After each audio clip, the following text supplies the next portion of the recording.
Good morning. This is Jeff Herman with the Business Journal. Welcome to Survive, Adapt, Transform, how we focus on operating in the new normal, I wouldn't even say the post-coronavirus. We're still in the coronavirus global pandemic. I'm thrilled to introduce our guest today, Bernard Richburg from the YBI. Bernard, welcome. Good morning. Yes, good morning, Jeff. Thanks for having me. I do appreciate being on the show this morning.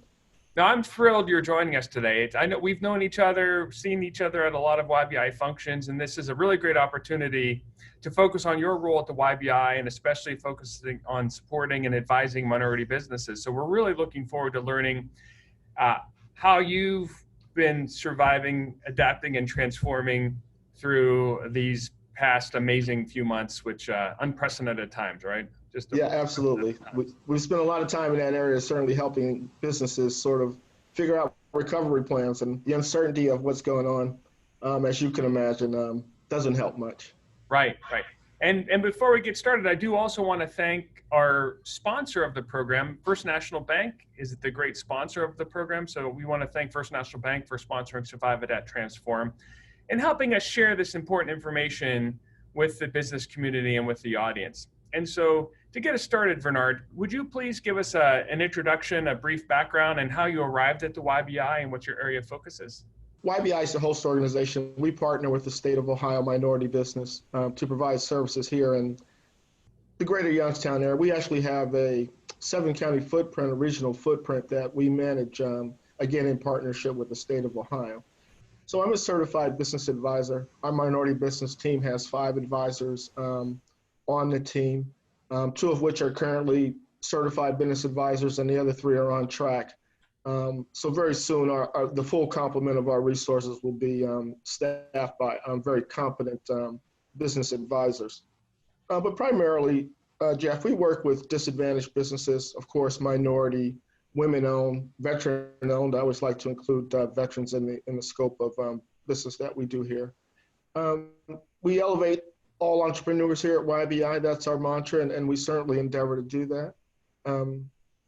But from my perspective, I work primarily or mostly with a lot of micro to small business enterprises. What's interesting is when you hear out in the public the term YBI, Youngstown Business Incubator, you think innovation, technology, startup culture, SaaS, software as a service.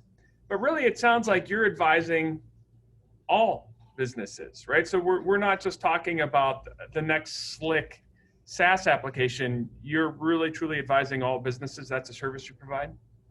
Yeah, we focus on tech enabling our businesses on our side of the house. Certainly we have some, interwovenness with what goes on with additive manufacturing, what goes on here with SaaS, IoT, AI and all of those, fancy jargon things and what's going on with technology. Without a doubt, we're smack dab in the middle of all of those things, and we're leaders in that in Northeast Ohio in that category. And I appreciate you bringing that up with YBI and what we do here. But the meat of the work, and those of us who are on the ground, are the minority business team. We're the ones who do a considerable amount of outreach to the community. We're the ones who are in contact with people. In large part, we're responsible for bringing, opportunity. Not just opportunity in terms of access to capital, which is something we spend a lot of time on here helping companies find funding for their business operations, but also access to opportunity and connecting procurement opportunities with businesses and our local anchor institutions, for example. And so how long have you been at this supporting the businesses through this function? I've been at this for about 2.5 years now. Prior to this, I had some experience with a company in Boston called the Community Builders. I was in a mixed income community of 365 households. And a lot of what I did as the economic opportunity manager is a lot of what I do now. So just give you an example, if I were to profile a typical person or a business owner that we work with or a minority business enterprise, it would be a woman-owned business.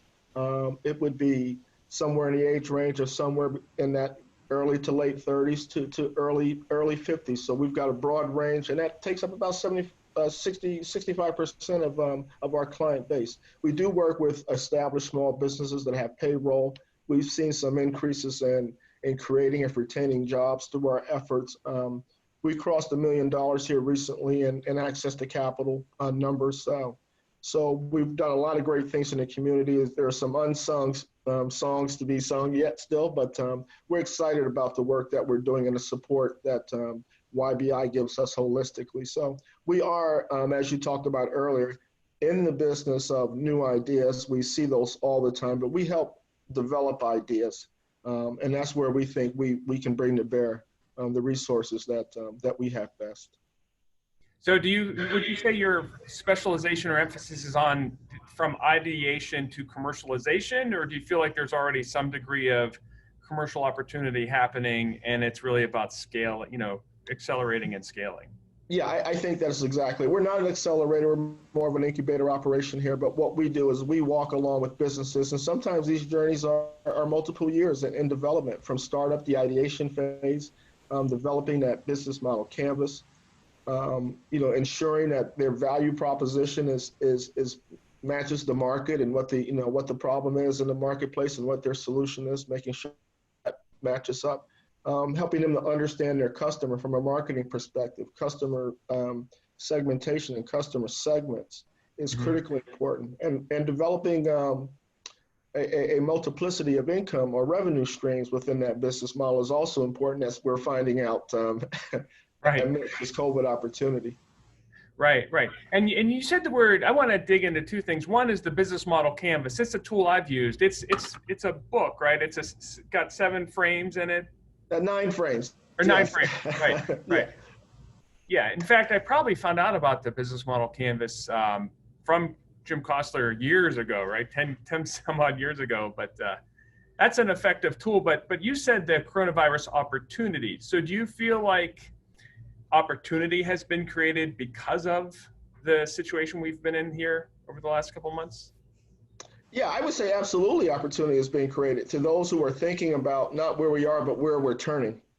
And for those who are spending the mental energy trying to figure out how they reimagine, how they reevaluate their business operation, how they, take a relook at how they're going to do business as we emerge from, the COVID-19 crisis, which could be, as I'm sure any reasonable person could probably say 12 months, 18 months, or perhaps longer. We just don't know. And the uncertainty of the time that we're in is really an inhibitor for planning. But we all are facing the same things at the same time. But typically, I think as we emerge from this and in the midst of it, I think opportunity is being created. And to those who are on the cusp of tapping into that opportunity, I think the rewards will go. Right. So from a planning phase, have you shifted your focus from long range 1 to 3 year plans to basically 3 to 6 month plans? We've sort of shifted our focus to reimagining business. So this gives all of us an opportunity. Many of us are working from home, and you can see, and I was just thinking as I was preparing to have our conversation this morning, not so much about rethinking manufacturing, which is something Jim Kostler is really thinking a lot about these days, and we're starting to hear more about that. I'm thinking about rethinking work and how we work. I think COVID has forced us into now we are in the midst of rethinking how we're going to get this done. And because of the COVID crisis, I think that it ushered in innovation probably more rapidly than it would have normally occurred in many different industries. And so we're going to see some real positive changes, I think. For example, we have a digital platform for learning. Back in September, we took our platform to digital for these reasons. Imagine, I talked about a small profile of the people that we work with, but imagine if you're a mother or a parent of a child who has a lifestyle business, Jeff, and you're working from 9 to 5. Mm-hmm. On the way home, you've got to either pick up a little one from school or the nursery. From there, it's on your way home to figure out what you're going to cook for dinner. It's 7:30, 8 o'clock before you even have a chance to think about yourself or what my needs are, because you're running a household. Right. The people that we work with. So we took our e-learning platform and we strung together a couple of world-class tools. We use Toolkit Techstars business model canvas. We use the Gale system, which is available at any public library in Ohio for the business planning part, or actually creating the business plan. And then we use Jumpstart's go-to-market strategy tool. Jumpstart in Cleveland as our probably more advanced or more launching a business sort of a tool to help our businesses build structurally those things they need to compete and to succeed in the marketplace. And if I might add, and I think tying to that, bringing COVID back to the table, what we learned is for a lot of minority businesses, if you can remember going back to the emergency injury disaster loan, the EIDL loan, the first come, first serve loan. A lot of banks had to choose, the relationship managers went to those businesses that they did business with. I don't think it was any fault of any bank. They went to who they knew. And so for a lot of minority and women-owned and veteran-owned businesses, not having those, very intense banking relationships caused them to be a little bit late to applying. Not having the structural, financial tools in their toolkit or in their workbox, Jeff, that could more rapidly give them access to balance sheets, to income statements, to cash flow numbers, to those gross revenue numbers. And I remember that being a huge setback for a lot of people, especially businesses that rely a lot on cash. And so Right. those were the kind of inhibitors that really caused minority businesses to be set back. But I want to give thanks to the governor and to the state of Ohio through the CARES Act and through those things. I certainly feel that Governor DeWine is continuing the work with minority businesses. Ohio is one of 19 states that still has minority set-asides, and Ohio is one of 50 states, Jeff, that still underwrites bonding and surety for minority-owned businesses. And I think that ought to be brought out. And so kudos to what's going on down in Columbus. They have not forgotten us, certainly here in the Mahoning Valley. Oh, that's excellent. So from the standpoint of banking relationships, that's like you said, that's a structural headwind, right? So if it's not hard enough to run a small business with the pressures that you stated, the structural headwinds around financing, banking relationships, do you feel like that's been resolved and we're at a new place where those headwinds won't be in our face anymore? Or was this just a special situation? We'll go with the latter part, special situation. I don't think anything's been resolved. I think that the issues of access to capital will remain as we emerge out of COVID. I certainly think these dollars that are coming, certainly the federal stimulus dollars for PPP and those sort of things, certainly those pools of money will dry up. Right. I don't see a continual flow of those kind of dollars coming to communities to help businesses, but it's completely needed at this point, and we don't know how long we can sustain this sort of. Right. Well, I mean, you raise a great issue because really it's micro lending for entrepreneurs and lifestyle businesses. Investors want scale, right? And they're looking for the next big idea, the next big kicker. They want to 10x their investment. But a lot of times the seed capital provided is very meaningful to a small business just to get off the ground, but it probably just doesn't get the attention of an investor base. Does that sound like a situation that's happened?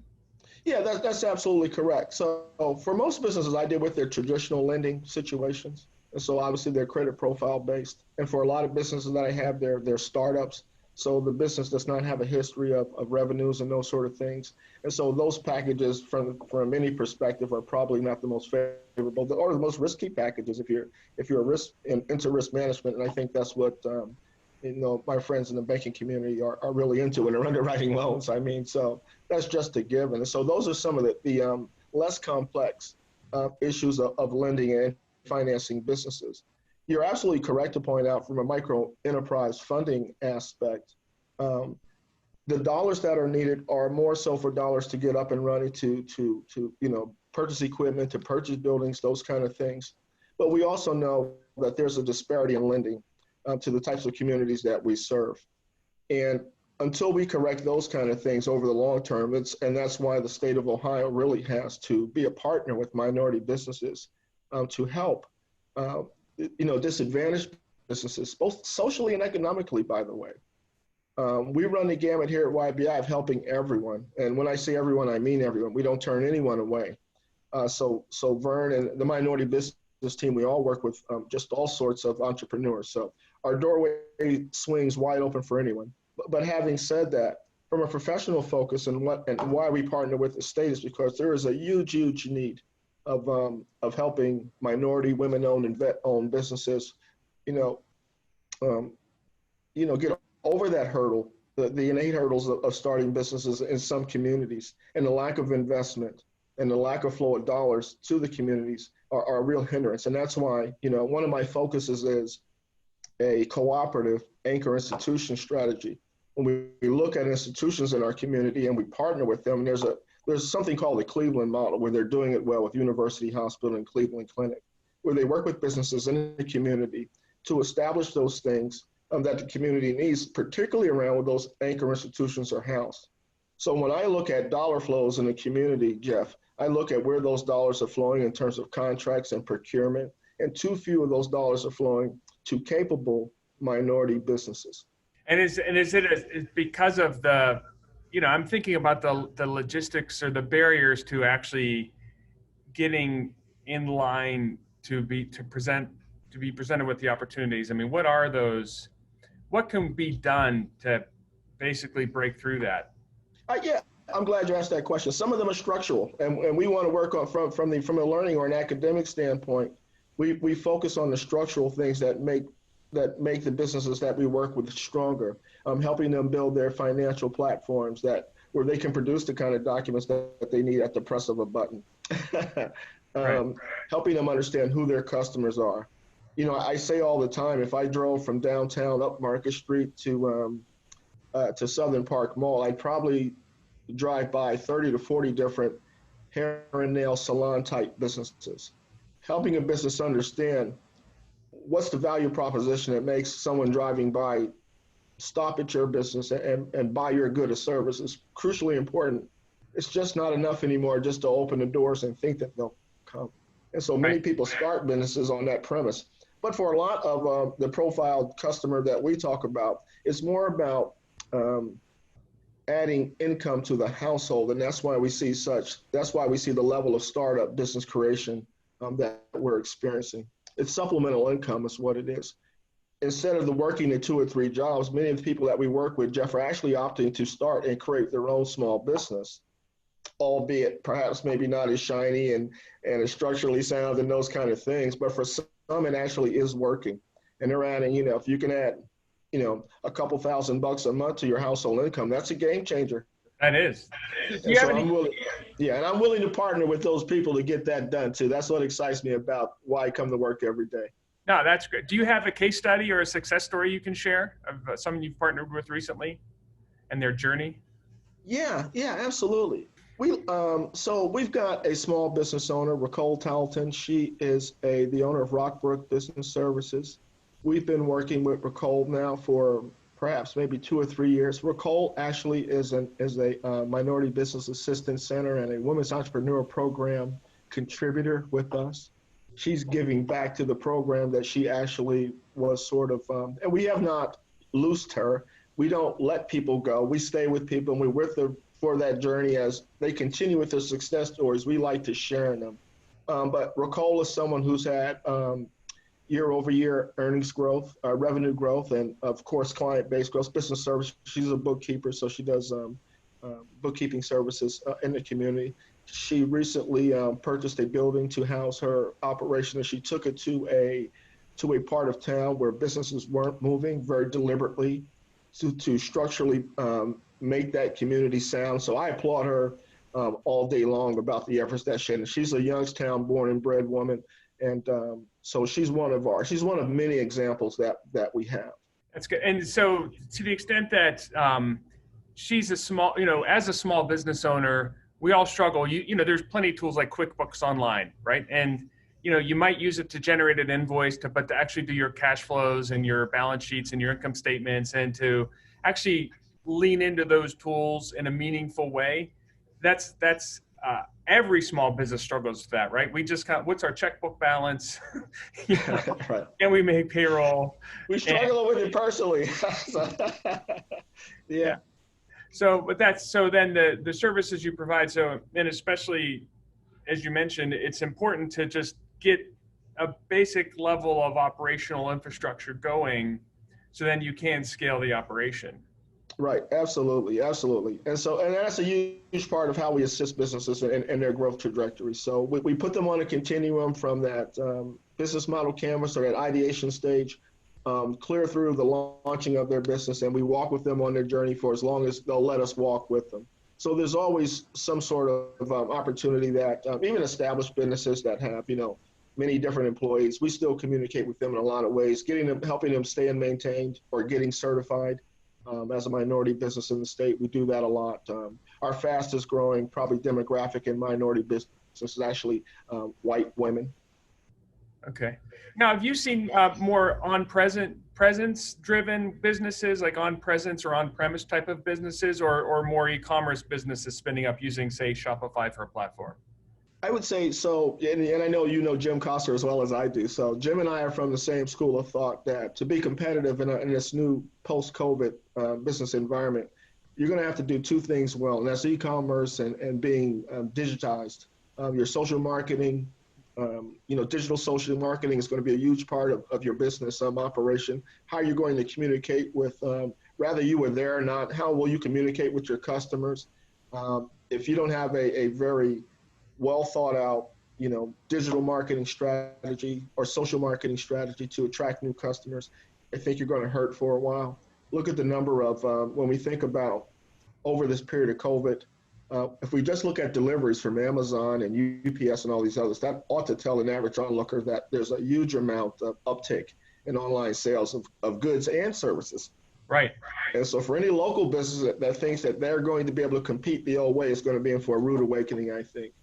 How restaurants are going to do business post this COVID crisis is going to be a challenge. I'm glad that at least and I'm a huge takeout buyer for that reason, because I think that these are jobs that have to be kept going, and so I do buy a lot of takeout. That despite the the problems below the belt with takeout, but I do try to support restaurants in that way, and I encourage others to do it as well. Right. Well, you mentioned something important. These days, in so many cases, and especially with on-premise businesses, the focus was on what you could see and touch. The focus was on the building, the landscaping, the decorations, the physical experience. But the digital experience, and basically so many judgments are made before even engaging with the company. What's their digital footprint look like, right? How does their website look? How is it designed? Does it have clear and concise information?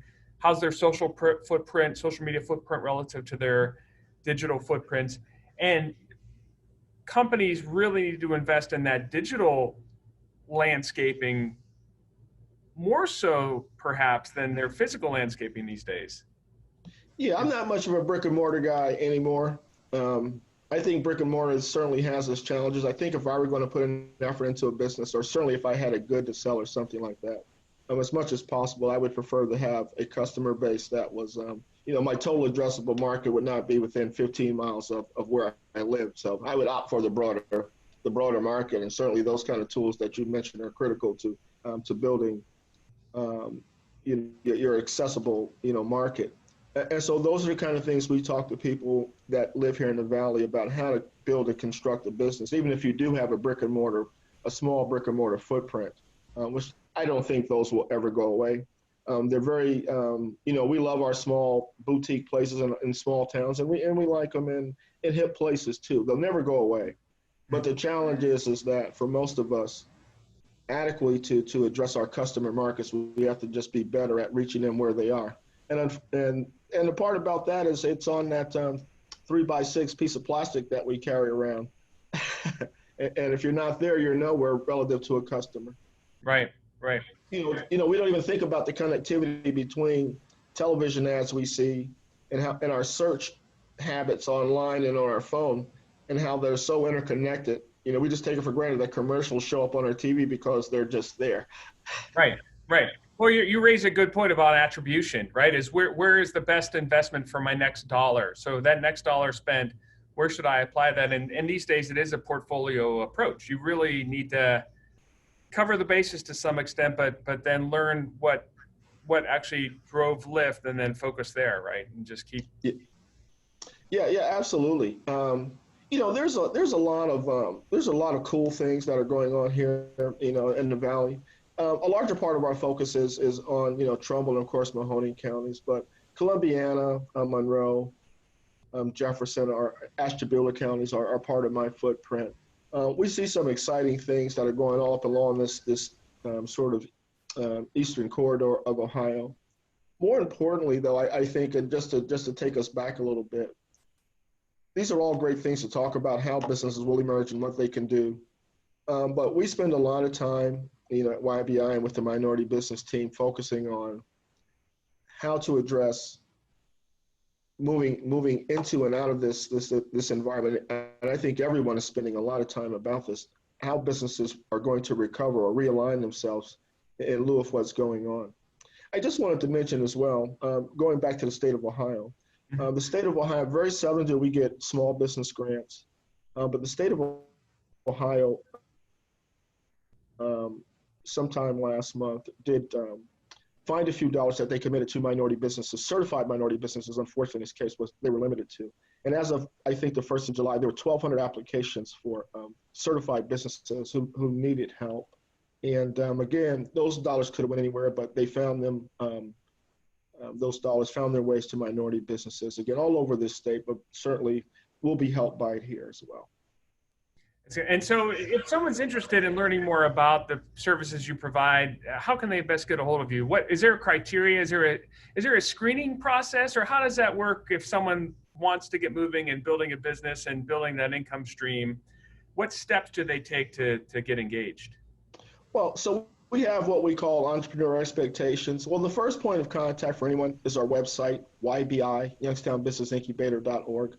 The minority business team, we conduct what we call an entrepreneur expectations event. It really is a workshop, but because of COVID, we've switched it to online, and we've got one coming up in August. It'll be posted on our website. But essentially what happens here is that we help small business people, particularly startups, understand how to work with us and what services we provide and what we're good at and what we're not good at.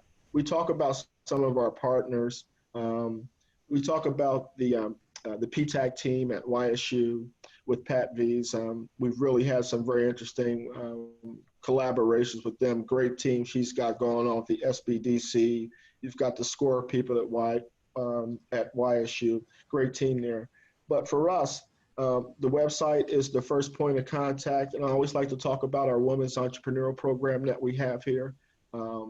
It's all the rave. It's a very popular program. Again, actually, it is about women entrepreneurs and their journey. So we do pay attention to even the smallest subsets of our community here at YBI, and it's something I'm very proud of. We do a great job with that. My telephone number is 330-779-1859. So it sounds like the workshops and what was the name of the initial workshop again? The Entrepreneur Expectations. Entrepreneurial Expectation. Where we set the expectation to work with us and how we can work with you. Actually, what's been really great about it is that it's become our number one outreach tool. It's become our number one sort of most attended workshop event. But really, it gives someone an opportunity to help them understand where they are on their journey, how to start their journey. Right. It puts in place some structural things before they, people are on right to creating an LLC, and then, they think they've created a business, but that doesn't happen. But it helps them evaluate whether or not the entrepreneurial journey is right for them at this time. Mm-hmm. And so we think that we're doing our job in helping them understand that. And we can focus more on the people who, the old 80-20 rule. So we can give more time to the 20% who really need our services while people are evaluating. And that's where the business model canvas comes in. We can put you on a pathway of doing the canvas while you're helping evaluate whether or not business is right for you. Right, yeah, because as we know, this is not for, it's a lot of effort, right? Blood, sweat, and tears to start and run a business. And so a good outcome perhaps maybe is someone attending, this expectations program and learning that now's not the time, given everything that's happening, and perhaps 6 months from now when you revisit this topic. But in the meantime, working through the tool sets to kind of get prepared and kind of get into the journey. Yeah, exactly. That's good. So any parting thoughts? Because we've learned a lot here on this conversation around how we can use this opportunity, use this bad situation we've been in with the coronavirus and this global pandemic as an opportunity to innovate, an opportunity to transform, and to serve markets that potentially are underserved, and to provide the infrastructure and support to help that process? Yeah, my parting thoughts are sort of this, and I'll work from the top down. And as I mentioned, I think that we get a lot of support from Columbus and the governor's office and from the Secretary of State's office. I think that they're committed to minority business. I'll say that. I think many of the organizations that are partner organizations, what I mean from the Chamber to YSU, the SBDC, SCORE, our partners, the Public Library actually has been a great partner with the Business Investment Counselor that they have there, Ed. He's been a great help to us. From the City of Youngstown's perspective, Mayor Tito Brown has been a huge help with us. We want to partner. We are partnering with the City of Youngstown to help those people that come to the city for help. We're their place where the city turns. We're here to help anybody in the city, not just minority or women-owned or veteran-owned businesses. We're just here to help. Those are my kind of thoughts. I'm very proud about the Mahoning Valley and the town that we're working in. I'm crazy about what's going on at Lordstown with the endurance vehicle and LG Chemical. What a huge shot in the arm that's been for us. I'm excited about those things that are happening in Warren as well. The valley is poising itself really for not just recovery, but I like the things that are going here that are going to help us move out of this COVID time. So I'm going to focus on what's positive about the Mahoning Valley, and which is much in many. Absolutely, you're right. There is so much positive momentum happening in Lordstown. It just a thought came up. Looking at how it takes a broad supply chain of partner organizations to have a large manufacturing or distribution facility run. So not only do you have, say, a big TJX distribution facility or a GM LG Chem or Lordstown Motors, but then there are partner organizations, right? There is everything from food trucks required to roll up. There are services, there's delivery, there are lots of peripheral businesses that can support. Do you have line of sight, or are you offering any recommendations for those looking to start a business, maybe to take advantage of being in that downstream or upstream chain? Yeah, so we spend a lot of time working on supplier diversity and supply lines and putting people, we essentially procurement. So we spend a lot of time on helping businesses that we work with, those that are particularly certifiable, meaning they've been in business for 2 or 3 years, they have proof of revenues, they're invoicing, they can track those sort of things. So those are some of the things that the state uses to vet them for the various different certifications that we have. But we have a dynamic database at the state that's accessible publicly. So the goal is to get people into those roles, to get them certified, either as minority business enterprises or in our EDGE program, which is encouraging diversity and growth and equity, or in the matter of, from the SBA standpoint, a disadvantaged business enterprise or a veteran business organization. So we work hard to do those things so those people can more easily access these procurement pipelines, depending on the dollars and how they flow. If they're federal dollars or, for example, transportation dollars that might come from ODOT or the Turnpike, they're looking for DBE certifications, which is not a state certification. So that's why, even though the state is not mandating that we do DBEs, we spend a lot of time helping people reach that certification level.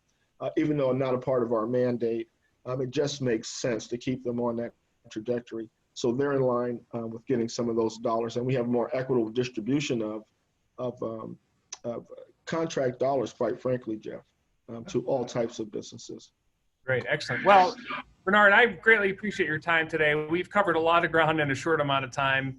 And so the tools are there, the support is there, the knowledge is there, and the desire and the passion. Clearly, you can see the desire and passion you and the entire team have for supporting minority businesses and really a critical part of our economy and our economic development and economic diversity and sustainability. And that's really what it boils down to. How do we continue to grow and strengthen and diversify our economy? And it's programs like this and all the tools available that'll really help.